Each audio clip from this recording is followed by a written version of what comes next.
Everyone, welcome to my channel complete Shiksha. दोस्तों, इस video में हम लोग बात करने वाले हैं आज के करंट अफेयर्स के बारे में और उससे रिलेटेड जितने भी स्टैटिक के क्वेश्चंस होंगे हम लोग उसको भी डिस्कस करेंगे। तो इसलिए आप इस वीडियो को अंत तक देखिएगा। तो चलिए हम देखते हैं अपने पहले क्वेश्चंस की तरफ। हमारा पहला क्वेश्चन है, हाल ही में किसे महिला सुपर लीग फुटबॉल खिताब से सम्मानित किया गया है? सही आंसर चेल्सी फुटबॉल। तो चेल्सी फुटबॉल क्लब को इस बार महिला सुपर लीग फुटबॉल का चैंपियन चुन लिया गया है। देखिए, ये है चेल्सी फुटबॉल क्लब, जिसको कि अभी कोरोना वायरस के कारण इस सुपर लीग को बीच में ही स्थगित कर दिया गया था, लेकिन अब उतना पर ही इसका चैंपियन चुन लिया गया है। तो किसको चुना गया है? चेल्सी फुटबॉल क्लब को चुना गया है। अब अभी फिलहाल में ही फीफा का रैंकिंग आया था, जिसमें कि टॉप रैंकिंग पे था बेल्जियम फीफा रैंकिंग में, और उसमें भारत का स्थान आपके लिए इम्पॉर्टेंट हो जाता है। तो फीफा में भारत का स्थान 108वां था। बात यहाँ फीफा का हुआ है तो हम लोग फीफा के बारे में जानते हैं। फीफा का फुल फॉर्म होता है federation international D football association, जिसकी स्थापना 21 मई 1904 को हुआ था। किसका? फीफा का स्थापना 1904 को हुआ था, जिसमें अभी टोटल मेंबर कंट्री 211 हैं, जिसका हेडक्वार्टर ज्यूरिख स्विट्जरलैंड में है, और वर्तमान समय में फीफा के अध्यक्ष गियानी इन्फेंटिनो है। तो आपको इस क्वेश्चन से इतनी सारी जानकारी याद रखनी है। हम बढ़ते हैं नेक्स्ट क्वेश्चन की तरफ।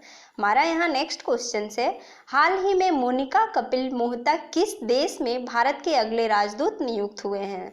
तो देखिए, मोनिका कपिल मोहता जो है उनको किस देश में अगला राजदूत नियुक्त किया गया है? क्वेश्चन आपसे ये पूछा गया है। सही आंसर हो जाएगा ऑप्शन नंबर डी, स्विट्जरलैंड। अभी मोनिका कपिल मोहता को स्विट्जरलैंड का क्या नियुक्त किया गया है? तो ये है मोनिका कपिल मोहता, जिनको कि स्विट्जरलैंड का अभी इनको राजदूत नियुक्त किया गया है। हम बात अदर ऑप्शंस की कर लें तो देखिए, ब्रिटेन का अभी यहाँ पर भी ये सब भी नियुक्तियाँ जो है यहाँ के राजदूत जो बनाए गए हैं वो भी न्यू ही बनाए गए हैं। तो ब्रिटेन में अभी गायत्री कुमार को बनाया गया था, और जो कुवैत में सिविक जॉर्ज को बनाया गया, और रोमानिया में भी आपका अभी हाल फिलहाल में ही बनाया गया है। किसको बनाया गया है आप कमेंट बॉक्स में जरूर हमको आंसर बताइए, क्योंकि ये कल का ही क्वेश्चन है, तो इसलिए आप जरूर कमेंट बॉक्स में बताइएगा हमें। तो हम देखते हैं अगले क्वेश्चन को। हमारा यहाँ अगला क्वेश्चन है, हाल ही में किस रेलवे जंक्शन को गोल्ड रेटिंग दी गई है? गोल्ड रेटिंग किस रेलवे जंक्शन को दिया गया है? सही आंसर हो जाएगा Trichy railway station. Trichy railway station को गोल्ड रेटिंग से सम्मानित किया गया है। अब त्रिची रेलवे स्टेशन कहाँ पर है? तिरुचिरापल्ली स्टेशन को ही हम लोग क्या बोलते हैं?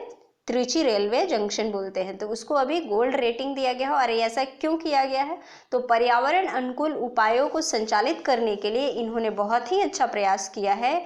इस जंक्शन पर बहुत ही अच्छा प्रयास किया गया है। इसके लिए इस जंक्शन को गोल्ड रेटिंग CII द्वारा दिया गया है, कन्फेडरेशन ऑफ इंडियन इंडस्ट्री के द्वारा, भारतीय उद्योग परिसंघ के द्वारा दिया गया है। क्या? Gold rating Trichy railway junction को, जो कि कहाँ है? तिरुचिरापल्ली जंक्शन ही बोलते हैं त्रिची को, तो वहाँ पर स्थित है ये, जिसको गोल्ड रेटिंग दिया गया है। अब देखिए, यहाँ पर अभी मधेपुरा में सबसे ज़्यादा हॉर्स पावर का, सबसे ज़्यादा पावर का इंजन बनाया गया है, रेल इंजन, जिसका कि कितना पावर है? 12,000 HP का हॉर्स पावर का है वो रेल इंजन, जो कि मधेपुरा बिहार में बनाया गया है। तो आपको इस क्वेश्चन से इतनी सारी जानकारी याद रखनी है। हम बढ़ते हैं नेक्स्ट क्वेश्चन की तरफ। नेक्स्ट क्वेश्चन है, ओपेक अध्यक्ष मोहम्मद अरकब किस देश के तेल मंत्री भी हैं? देखिए, ये किस देश के तेल मंत्री भी है? सही आंसर हो जाएगा अल्जीरिया। ओपेक के जो वर्तमान समय में अध्यक्ष है मोहम्मद अरकब, वो अल्जीरिया के तेल मंत्री भी हैं। तो बात यहाँ अल्जीरिया का हुआ है, तो हम लोग अल्जीरिया के बारे में पहले जान लेते हैं, उसके बाद हम लोग ओपेक को भी देखेंगे। तो अल्जीरिया की कैपिटल जो है वो अल्जीरियस है, और करेंसी जो है अल्जीरियस दिनार है। राष्ट्रपति अब्दुल मजीद तेबॉन है, और जो वर्तमान समय में PM है अल्जीरिया के, वो अब्दुल नजीर जिराद हैं। तो हम बात करते हैं ओपेक के बारे में। तो ओपेक एक ऐसा ऑर्गेनाइजेशन है जिसमें जितने भी मेंबर कंट्री हैं वो वैसे ही कंट्रियों को शामिल किया गया है जो तेलों का निर्यात करती है। इसका फुल फॉर्म हो जाता है organization of petroleum exporting countries. आपको इसी से पता चल रहा होगा, इसको हिंदी में कहते हैं पेट्रोलियम निर्यातक देश। वर्तमान समय में ओपेक में जो सदस्य देश हैं वो पूरे देश कितने हैं? 13 देश हैं वर्तमान समय में। इसका जो हेडक्वार्टर है ओपेक का वियना ऑस्ट्रिया में है। अध्यक्ष तो यही हैं मोहम्मद अरकब, और इसकी जो स्थापना हुई थी ओपेक का वो कब हुआ था? 14 सितंबर 1960 को किया गया था। ओपेक की स्थापना 14 सितंबर 1960 को किया गया था। तो यहाँ से आपको अध्यक्ष का नाम इंपॉर्टेंट रखना है याद कि ओपेक के अध्यक्ष कौन है? मोहम्मद अरकब हैं, जो कि अल्जीरिया के तेल मंत्री भी हैं।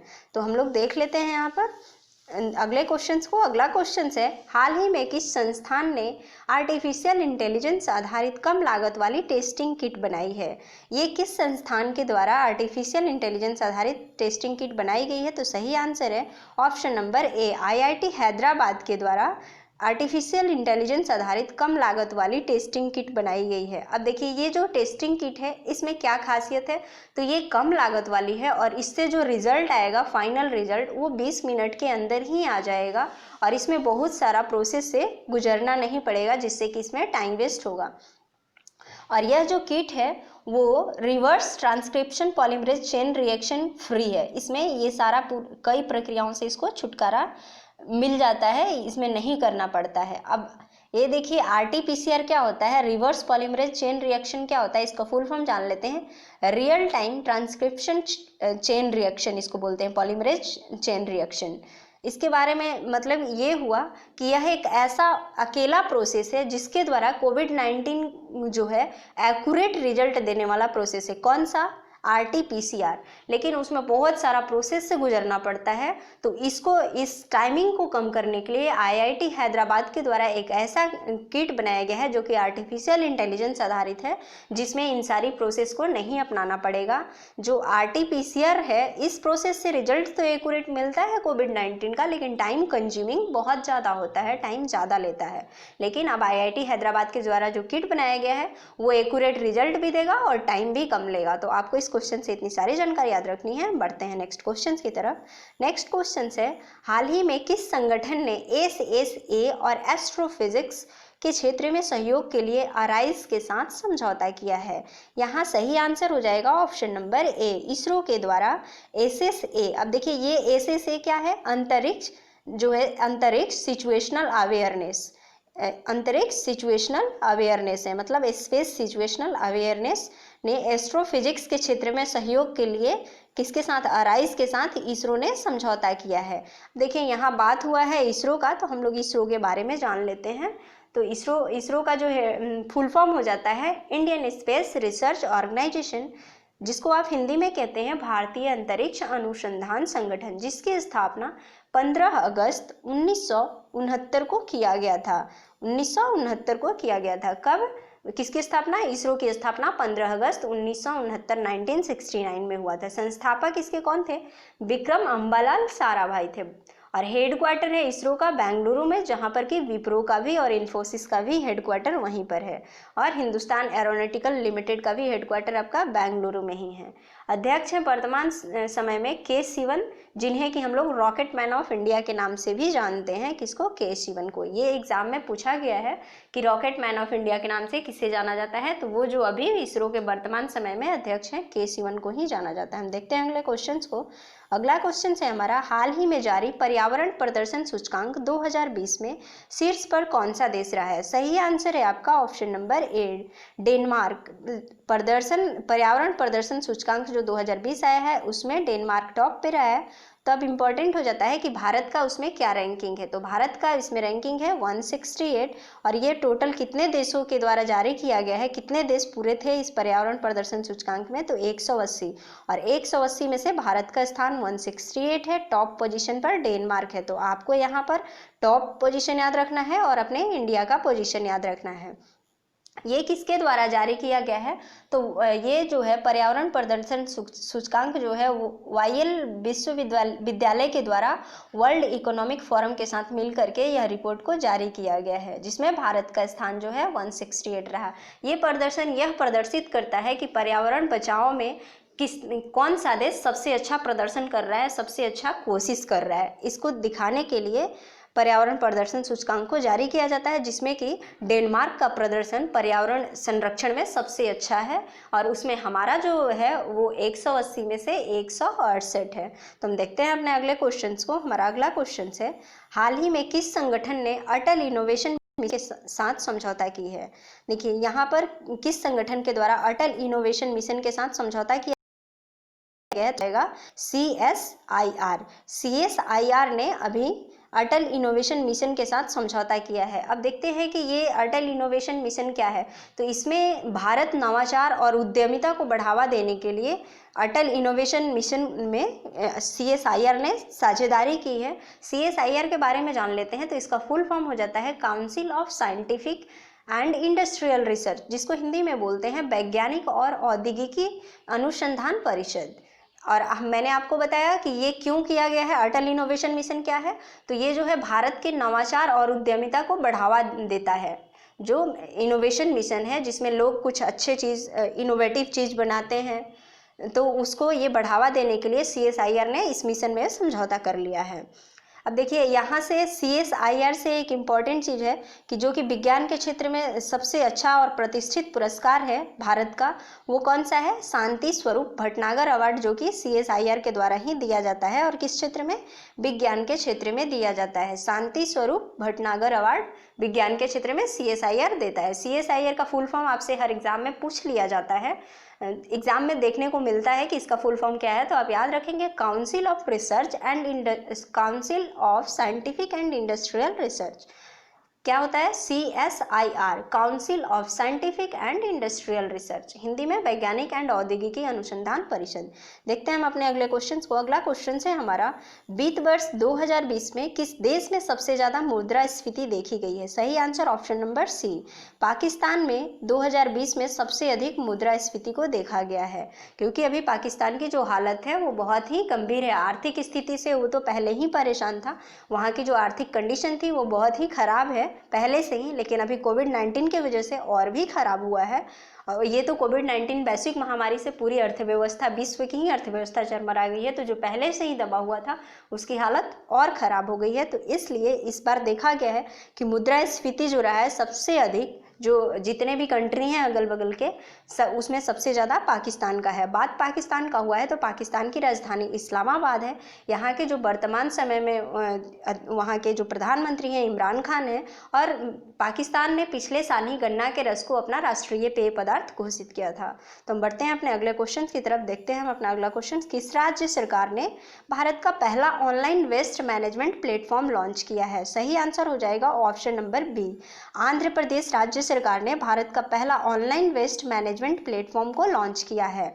अब देखिए ये ऑनलाइन वेस्ट मैनेजमेंट प्लेटफॉर्म क्या है, इसमें क्या होता है। तो इसमें जो है कि जितने भी ऑनलाइन मतलब वेस्ट मटेरियल होंगे कंपनीज के, जिसको कि दबाने से या फिर ऐसे पर्यावरण में खुला छोड़ने से पर्यावरण बहुत ज़्यादा इफेक्ट हो रहा है, हमारा जो जितने भी पर्यावरण है, वायु प्रदूषण उससे फैल रहा है, तो उसको वैसे वेस्ट मटेरियल को एकदम अच्छे से सुचारू ढंग से, कि उससे इन्वायरमेंट पे ज़्यादा इफेक्ट न पड़े, पर्यावरण ज़्यादा इफेक्टेड न हो, उसको सुचारू ढंग से दबाने के लिए, मतलब उसको खपाने के लिए कह सकते हैं आप, तो उसके लिए ये जो है ऑनलाइन वेस्ट मैनेजमेंट प्लेटफॉर्म को लॉन्च किया गया है, जिसके द्वारा क्या करेगा, ये राज्य सरकार जो है वैसे वैसे कंपनियों से कांटेक्ट करके वहाँ से कचरे को उठा करके वैसे वेस्ट मटेरियल को, जिससे इन्वायरमेंट को नुकसान होगा, उसको एकदम सही ढंग से मैनेज किया जाएगा। तो इसके लिए waste material platform Andhra Pradesh राज्य सरकार के द्वारा किया गया है, और ये भारत का पहला ऑनलाइन वेस्ट मैनेजमेंट प्लेटफॉर्म किसी राज्य सरकार के द्वारा शुरू किया गया है। अब आंध्र प्रदेश की बात हुई है तो हम लोग आंध्र प्रदेश के बारे में जान लेते हैं। आंध्र प्रदेश में ही पहला दिशा पुलिस स्टेशन बनाया गया था। पहला दिशा पुलिस स्टेशन का निर्माण कहाँ पर हुआ था, आंध्र प्रदेश में ही। और अभी 2018-19 में सबसे ज़्यादा फलों का उत्पादन करने में भी पहले स्थान पर आंध्र प्रदेश ही रहा है। और सब्जियों की बात कर लें तो सब्जियों में पहले स्थान पर कौन है, तो पश्चिम बंगाल है। आंध्र प्रदेश के वर्तमान समय में जो इसकी राजधानी है वो हैदराबाद है, लेकिन इसकी जो प्रस्तावित राजधानी है वो अमरावती है। और इसके जो वर्तमान समय में CM है वो जगनमोहन रेड्डी हैं, गवर्नर विश्वभूषण हरिचंद्रन है। और आंध्र प्रदेश में ही हमारा अमरावती में ही क्या बना है, 25वां हाई कोर्ट बना है देश का, जिसके न्यायाधीश कौन बन गए हैं, JK माहेश्वरी जी हैं। तो इस क्वेश्चन से आपको इतनी सारी जानकारी याद रखनी है। यदि हमारी मेहनत आपको अच्छी लगती है तो हमारे वीडियोस को आप लाइक करें और इसे अभी तक सब्सक्राइब नहीं किया है तो सब्सक्राइब कर लें। देखते हैं, हम आपसे कल क्वेश्चन पूछे थे कि हाल ही में महिला फुटबॉल एशियन कप 2022 की मेजबानी कौन सा देश करेगा। यहाँ सही आंसर, ये मेजबानी किसको मिला है, तो भारत को दिया गया है। कौन सा मेजबानी, तो महिला फुटबॉल एशियन कप जो मेजबानी है वो कौन करेगा, तो भारत के द्वारा ये किया जाएगा।